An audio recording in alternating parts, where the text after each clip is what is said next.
Hello students, welcome to my channel HCL 24 classes।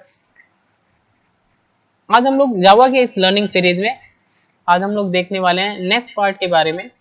और जावा के इस पार्ट के अंदर हम लोग ये समझेंगे जावा वेरिएबल के बारे में। जावा के अंदर जो वेरिएबल्स होती है वो वेरिएबल क्या होती है, इसका क्या मतलब है, कितने टाइप्स की वेरिएबल होती है ये जानना है। तो हम लोग शुरू करते हैं वेरिएबल को समझना। वेरिएबल बेसिकली क्या होता है, एक टेम्पररी स्टोरेज एरिया होता है। अगर आप जब भी मान लीजिए जावा प्रोग्रामिंग लैंग्वेज का यूज करके आप दो वैल्यू क्या करने वाले हैं, जैसे 3+4 = आपकी 7 आएगा, ये आप स्टोर करना चाहते हैं, यानी कैलकुलेशन परफॉर्म करना चाहते हैं। तो ये 3 और 4 ये हमारी एक वैल्यू है।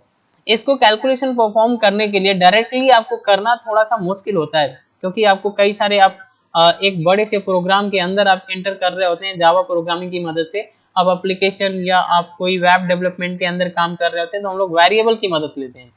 अब इस वैल्यू को, ये छोटे छोटे वैल्यू को स्टोर करने के लिए मेमोरी के अंदर हम लोग एक लोकेशन की जरूरत पड़ती है, ताकि हम इसको आसानी से एक्सेस कर सकें। उसी लोकेशन को हम लोग बोलते हैं वेरिएबल। क्या बोलते हैं? वेरिएबल।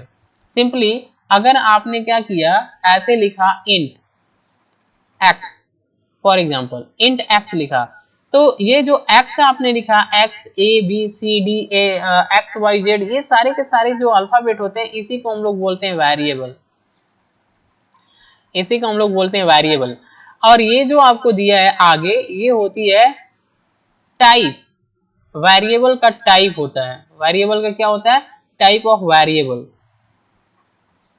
टाइप ऑफ वेरिएबल यानी ये जो वेरिएबल है वो किस टाइप का है। इंट का मतलब होता है इंटीजर, यानी ये वेरिएबल हमारा इंटीजर टाइप का है, इसके अंदर इंटीजर वैल्यू होल्ड होगी। तो हम बेसिकली इसी को बोलते हैं वेरिएबल। वेरिएबल जो होता है एक स्मॉलेस्ट स्टोरेज एरिया आप बोल सकते हैं होता है, जहां पे हम वैल्यू स्टोर कर सकते हैं। ओके, अब हम लोग यहाँ पे देखने वाले हैं कि वेरिएबल कितने टाइप्स के होते हैं। तो जावा लैंग्वेज के अंदर हम लोग मोस्टली वेरिएबल, एक स्ट्रिंग होती है, एक इंट होती है, एक फ्लोट होती है, एक कैर और एक डबल, इतने टाइप्स की वेरिएबल बेसिकली हम लोग जावा लैंग्वेज के अंदर यूज करते हैं। अब ये जो स्ट्रिंग होती है ये कौन सी वेरिएबल होती है? String variable basically string value को होल्ड करने के लिए यूज होता है।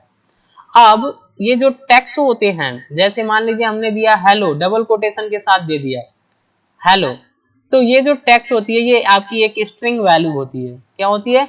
स्ट्रिंग वैल्यू, जिसको हम डबल कोटेशन के अंदर दिए होते हैं। यानी डबल कोटेशन के अंदर जो चीज आप लिखते हैं वो स्ट्रिंग वैल्यू बन जाती है। और ये जिसके अंदर स्टोर होती है, जैसे मान लीजिए आपने एक्स लिखा और एक्स के अंदर आप डबल कोटेशन के अंदर ऐसे लिख दिया हेलो हेलो, तो ये तो हमारी वैल्यू हो गई, स्ट्रिंग वैल्यू, स्ट्रिंग वैल्यू। और ये हमारी वेरिएबल हो गई, string variable, string variable. Okay, क्योंकि ये स्ट्रिंग वैल्यू होल्ड कर रही है। तो इस तरीके से होता है। अब आपकी यहाँ पे एक होता है इंट, इंट डाटा टाइप, ये इंटीजर वैल्यू स्टोर करती है। ये आपकी देखा जाए तो डेसिमल जो वैल्यू होती है इसको इग्नोर करती है, डेसिमल वैल्यू स्टोर नहीं करती है, ये केवल इंटीजर वैल्यू स्टोर करती है। जो यहाँ से यहाँ तक इसका रेंज है 123 टू -123, ये इसका रेंज होता है इंटीजर वैल्यू का। और ये आपकी 2 बाइट साइज का होता है, 2 बाइट। एक इंटीजर जो डाटा टाइप होती है वो 2 बाइट साइज का होता है। फॉर एग्जाम्पल इंटीजर, जैसे हमने यहाँ पे आपको बताया एक्स एक इंटीजर वेरिएबल है, जिसके अंदर आप यहाँ पर x इक्वल टू यहाँ पे 5 स्टोर कर सकते हैं। ये 5 इंटीजर वैल्यू है जो इसके अंदर स्टोर हो जाएगी। अब आगे क्या होता है, ये हमारी एक होती है float variable. Float variable basically क्या होती है, पॉइंट, पॉइंट वाली जो नंबर्स होती है, जैसे डेसिमल वाली जो नंबर होती है, जैसे यहाँ पे दिया है 19.99 या -19.99, ये एक्चुअल में देखा जाए तो ये हमारी फ्लोट वैल्यू होती है। अगर आपको फ्लोट वेरिएबल बनाना है, जैसे हमने यहाँ पे स्ट्रिंग वेरिएबल बनाना है, तो हम लिखते हैं स्ट्रिंग, स्ट्रिंग एक्स, तो ये एक्स हमारी स्ट्रिंग टाइप का वेरिएबल हो गया। अगर आपको फ्लोट वेरिएबल बनाना है तो हम लोग लिखते हैं फ्लोट, फ्लोट एक्स, तो एक्स यहाँ पर फ्लोट वेरिएबल बन गया। और फ्लोट के अंदर, स्ट्रिंग के अंदर तो आप स्ट्रिंग के अंदर स्ट्रिंग वैल्यू देते हैं ऐसे, और फ्लोट के अंदर हम लोग x इक्वल टू 2.5, ये हमारी फ्लोटिंग वैल्यू है, ये स्टोर कर सकते हैं। ओके, अब हम लोग यहाँ पे देखने वाले हैं कैर वेरिएबल के बारे में। कैर वेरिएबल जो होता है ये बेसिकली एक सिंगल कैरेक्टर स्टोर करने के लिए यूज होता है। सच एज, जैसे मान लीजिए अगर आप ए स्टोर करना चाहते हैं या बी स्टोर करना चाहते हैं तो ये हमारी कैरेक्टर वैल्यू होती है और एक कैर वेरिएबल में स्टोर होती है। अब ये कैसे बनाते हैं कैर वेरिएबल, हम लोग सिंपली लिखते हैं कैर ए नाम का हमने एक वेरिएबल बनाया कैर टाइप का, कैरेक्टर टाइप का। अब इसके अंदर जब वैल्यू स्टोर करनी होती है तो हम लोग लिखते हैं ए इक्वल। अब यहाँ पे हम लोग एक सिंगल कोटेशन देते हैं, अगर आपने सिंगल कोटेशन में एक्स दे दिया तो ये हमारी कैरेक्टर वैल्यू हो जाती है। क्या हो जाती है? Character value. क्लियर?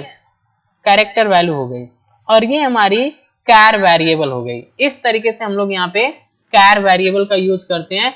सिंगल अगर आपको कोई अल्फाबेट असाइन करना है किसी वेरिएबल में तो कैर वेरिएबल बनाते हैं हम लोग। बूलियन वेरिएबल क्या होता है? ये बूलियन वेरिएबल यूज होते हैं ट्रू एंड फॉल्स को स्टोर करने के लिए, क्योंकि बूलियन वैल्यू जो होती है, बूलियन वैल्यू जो होती है वो दो होती है, या तो ट्रू होती है या तो आपकी फॉल्स होती है। फॉल्स, दो वैल्यू होती है और यही बूलियन वेरिएबल के अंदर आपको ट्रू एंड फॉल्स स्टोर करना होता है तो हम लोग बूलियन वेरिएबल यूज करते हैं। इसको भी सिमिलर हम लोग यहाँ पे लगाते हैं। जैसे आपने यहाँ पे लिखा बूलियन और फिर आपने यहाँ पे लिख लिया एक्स, तो एक्स हमारा बूलियन वेरिएबल बन गया। अब आप यहाँ पे इसके अंदर ट्रू एंड फॉल्स आप क्या कर सकते हैं? स्टोर कर सकते हैं। ओके, तो अभी हम लोग यहाँ पे वेरिएबल्स के बारे में समझे, वेरिएबल क्या होता है, कितने टाइप्स की होती है। अब हम लोग इसके कुछ यूजेस देखने वाले हैं कि किस तरीके से इन वेरिएबल का जावा लैंग्वेज के अंदर हम लोग यूज करते हैं। तो अगर आपको एक वेरिएबल जावा लैंग्वेज के अंदर क्रिएट करना है और उसके अंदर आपको उस वेरिएबल को एक्सेस करना है तो हम किस तरीके से जावा लैंग्वेज के अंदर एक वेरिएबल क्रिएट करते हैं और एक्सेस कैसे करते हैं। तो देखिए हमने यहाँ पे कुछ लिखा है सिंटैक्स। जो जावा लैंग्वेज के अंदर जब भी आपको कोई वेरिएबल यूज करना है तो हम क्या करते हैं? टाइप, पहले वेरिएबल का टाइप डिसाइड करते हैं, वेरिएबल का नेम लिखते हैं और वैल्यू लिखते हैं। जैसे टाइप का मतलब जैसे मान लीजिए आपने यहाँ पे लिखा इंट, तो ये आपका टाइप हो गया। वेरिएबल का नेम जैसे मान लीजिए आपने यहाँ पे लिखा ए, ये हमारी वेरिएबल हो गई। अगर आपने यहाँ पर इक्वल करके यहाँ पे 2 दे दिया और सेमीकोलन लगाना, ये हमारी एक स्टेटमेंट होती है, लगाना मस्ट होता है, तो ये हमारी वैल्यू हो गई। ये हमारी क्या हो गई? वैल्यू। और ये हमारे वेरिएबल के अंदर, ये वेरिएबल का नेम है, इसके अंदर क्या होगा? स्टोर हो गया।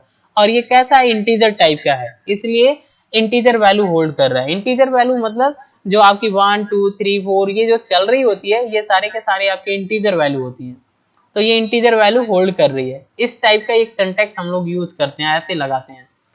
ओके, तो देखिए हम लोग यहाँ पे एक कोडिंग में आपको बता रहा हूँ ये किस तरीके से वेरिएबल को यूज कर रहे होते हैं हम लोग। तो यहाँ पे हमने लिखा यहाँ पर मेन। आप यहाँ पे देखिए हमने टाइप कर रखा है। मैं यहाँ पर इस क्लास का नाम थोड़ा सा बदल देता हूँ ताकि आप इसको अच्छे से समझें। मेन नाम का क्लास है, हमने यहाँ पर मान लीजिए बी नाम का एक क्लास बनाया। क्लास बनाना बेहद जरूरी होता है, याद रखें। आप जब भी जावा लैंग्वेज के अंदर कभी भी कोई भी कोडिंग करना चाहते हैं तो आप सबसे पहले लिखेंगे पब्लिक क्लास बी। इतना लिखने से क्या होता है? ये हमारा एक क्लास बन गया, क्योंकि जावा लैंग्वेज के अंदर क्लासेज और ऑब्जेक्ट के अंदर ही वर्क होता है, काम होता है।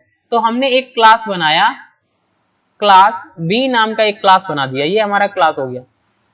अब देखिए, अब इसके अंदर अगर आपको इंटर करना है, एक्सेस करना है, इसके अंदर कोई वैल्यू रखनी है, एक्सेस करनी है, तो इसके लिए हमको क्या करना पड़ता है? बेसिकली एक मेथड लगाना पड़ता है जो मेन मेथड है। ये हमारी मेथड होती है, मेथड, या हम इसको फंक्शन बोलते हैं। तो इसका एक सिंटैक्स होता है ऐसे, आप इस सिंटैक्स को याद कर लें। क्या होता है? लिखते हैं पब्लिक स्टैटिक वॉइड मेन। इसके बाद आपको यहाँ पर मेन जो होता है ये फंक्शन है, इसके अंदर हम लोग ये मेथड हम लोग लगाते हैं। ये आपकी ब्रैकेट होगी, इसके बाद आप लिखेंगे स्ट्रिंग, कैपिटल लेटर होगा पहला, स्ट्रिंग ऐसे लिखेंगे, और ये स्क्वायर ब्रैकेट ARGS, फिर आपका क्लोज। ये हमारी मेथड लग गई। अब इसके अंदर इंटर करना है। जैसे ही आप यहाँ पे करली ब्रैकेट लगाएंगे तो आप इस क्लास के अंदर इंटर कर गए। अब आप यहाँ पे कोई काम कर सकते हैं, यानी कि अगर आपने यहाँ पर बी नाम के क्लास के अंदर इंटर करना है, इसके अंदर कोई वैल्यू एक्सेस करनी है, तो मेन मेथड लगाना जरूरी है, लगा दिया। अब देखिए, अब हमको क्या करना है, इस क्लास के अंदर मैंने आपको यहाँ पे वेरिएबल के बारे में बताया था, उस वेरिएबल को यूज करने वाले हैं। इस क्लास के अंदर हम एक जोहन नाम का एक लड़का है, फॉर एग्जाम्पल ये नेम हम लोग एक वेरिएबल में स्टोर करना चाहते हैं, तो हमने क्या लिखा है यहाँ पर, जैसे लिखा है स्ट्रिंग। स्ट्रिंग हमारा डाटा टाइप है और ये हमारा हो गया नेम। तो नेम हमारा क्या हो गया, वेरिएबल नेम होगा, स्ट्रिंग वेरिएबल, स्ट्रिंग वेरिएबल, ये हमारी स्ट्रिंग वेरिएबल हो गई। और ये जो हमारी है स्ट्रिंग, ये हमारा डाटा टाइप है। क्या है, इसी को हम लोग बोलते हैं डाटा टाइप, यानी कि ये जो वेरिएबल है वो स्ट्रिंग टाइप का है और इसके अंदर केवल स्ट्रिंग वैल्यू होल्ड किया जा सकता है। स्ट्रिंग वैल्यू किसे बोलते हैं, डबल कोटेशन के अंदर लिखी गई ये वैल्यू स्ट्रिंग हो जाती है। ये वैल्यू जो भी आप लिखेंगे यहाँ पर, ये स्ट्रिंग बन जाएगी। तो जैसे हमने यहाँ पे लिखा है, ये स्ट्रिंग हो गया डबल कोटेशन के अंदर। अब ये वैल्यू हमारा स्टोर हो गया नेम के अंदर और यहाँ पे सेमीकोलन, ये सिंटेक्स होता है, जैसे कि हमने ऊपर ये सिंटेक्स में देखा। ओके, ऐसे ही आपको यूज करना है। अब हमने क्या किया, यहाँ पे स्ट्रिंग वेरिएबल लगाया, इसके अंदर एक वैल्यू स्टोर कर लिया है। नेक्स्ट हम लोग यहाँ पे लिखे इंट, डाटा टाइप है इंटीजर, डाटा टाइप हमने बनाया। और फिर हमने लिखा माई नेम। तो माई नेम हमारा है क्या, ये हमारा एक वेरिएबल है। आप यहाँ पे छोटा भी लिख सकते हैं, एन भी लिख सकते हैं, लेकिन हमने यहाँ पे माई नेम लिख दिया। आप यहाँ पे चाहें तो एक छोटा वेरिएबल भी बना सकते हैं। तो जैसे मान लीजिए हमने यहाँ पर, अगर इसको छोटा कर लेते हैं, हमने क्या किया, यहाँ पे n लिख लिया, तो n नाम का एक वेरिएबल बन गया। ओके, n नाम का इंटीजर टाइप का वेरिएबल। तो यहाँ पर आप वैल्यू स्टोर करेंगे तो यहाँ भी आपको n लिखना पड़ेगा। क्या करना पड़ेगा, यहाँ भी आपको n लिखना पड़ेगा, n इक्वल टू 15। तो 15 हमारा n के अंदर स्टोर हो गया, क्योंकि 15 हमारा इंटीजर टाइप की वैल्यू है और ये इंटीजर वेरिएबल में स्टोर हो गया। अब देखिए, अब हमने लिखा system.out.println माई नेम। अब माई नेम के अंदर मतलब ये जो वेरिएबल है n के अंदर स्टोर हुआ है 15, तो यहाँ पे अब n लिखना पड़ेगा, क्योंकि हमने यहाँ पे वेरिएबल का नाम बदल दिया था। तो आप क्या करेंगे, यहाँ पे लिखेंगे n, सिंपली n लिखेंगे।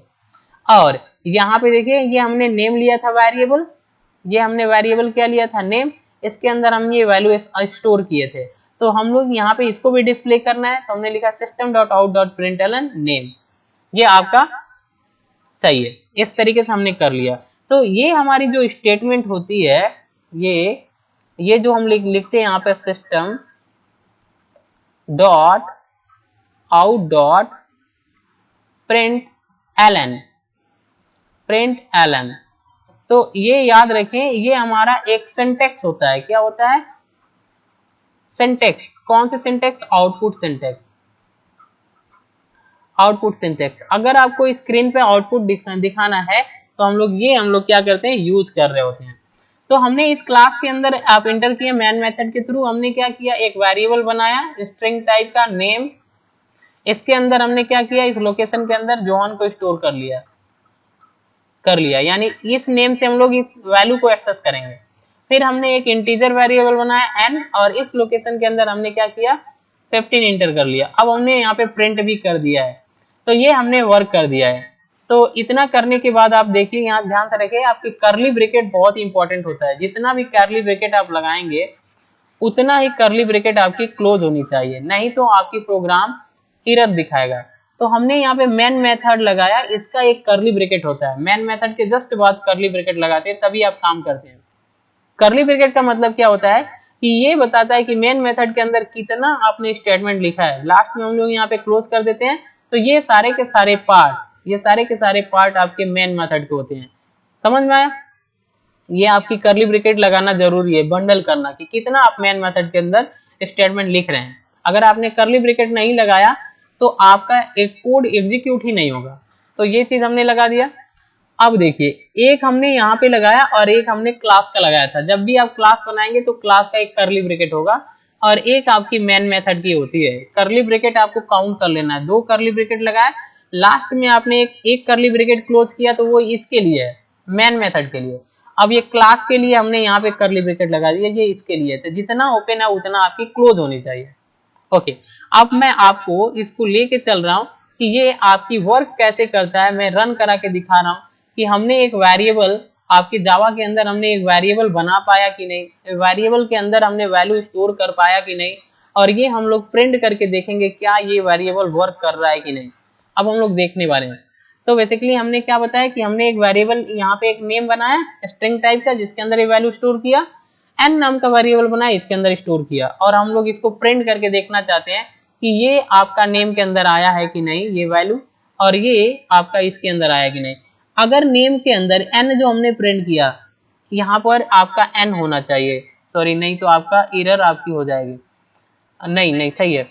तो क्योंकि ये स्ट्रिंग, ये जो हमने एन लिखा एन, इसके अंदर अगर 15 आएगा तो आंसर यहाँ पे 15 डिस्प्ले होगा, स्टोर होगा। तो इस नेम के अंदर अगर जोहन आएगा तो यहाँ पे जोहन डिस्प्ले होगा, नहीं तो आपका कोड आपकी वेरिएबल नहीं बन रही है, और ना ही आपकी वैल्यू बन रहा है, ना ये स्टोर हो रहा है वेरिएबल के अंदर। तो हम लोग यहाँ पे देखने वाले हैं ये वर्क कर रहा है कि नहीं। आप इसको टाइप कर लेंगे नोटपैड के अंदर और फिर आप इसको रन कराएंगे, जैसे मैं आपको दिखा रहा हूँ। मैंने कंट्रोल सी किया, नोटपैड में चलते हैं, नोटपैड को ओपन किया, इसको थोड़ा बड़ा करते हैं, जो कोड हमने लिखा था उसको यहाँ पे पेस्ट कर दिया, टाइप कर दिया। अब इसी कोड को हमको क्या करना है, सेव करना है। टाइप ऐसे कर लेंगे, फिर आप क्या करेंगे, यहाँ पे सेव बटन पे क्लिक करना है, और फिर हमने यहाँ पे लिखा, कोई भी आप यहाँ पे नाम दे सकते हैं। तो हमने मान लीजिए क्या नाम लिखते हैं, var1 var1 लिख दिया, क्योंकि वेरिएबल हम लोग पढ़ रहे हैं। डॉट जावा लिखना जरूरी है। यहाँ से ऑल फाइल सेलेक्ट करना है, डेस्कटॉप लोकेशन चूज कर लेने से आसानी से मिल जाता है। सेव कर लिया, डेस्कटॉप पे चलते हैं। देखिए ये हमारा var1 ये हमारा फाइल है। अब इसको रन कराने के लिए cmd के थ्रू रन कराते हैं। तो हम लोग क्या करते हैं, cmd टाइप करते हैं, इसको एडमिन के थ्रू रन कराएंगे, रन एड एडमिन। तो आप इसको कट कर लेंगे, एडमिन के थ्रू आपको रन कराना है। cmd राइट क्लिक करेंगे।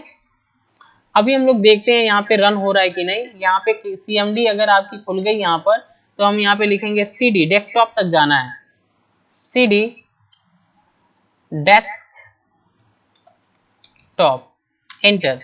अब हम देखिए यहाँ पे डेस्कटॉप तक आ गए। अब हम डेस्कटॉप तक क्यों आए हैं, मैंने आपको पिछले क्लास के अंदर आप देख सकते हैं कि ये हम क्यों कर रहे हैं, डेस्कटॉप पे क्यों जा रहे हैं।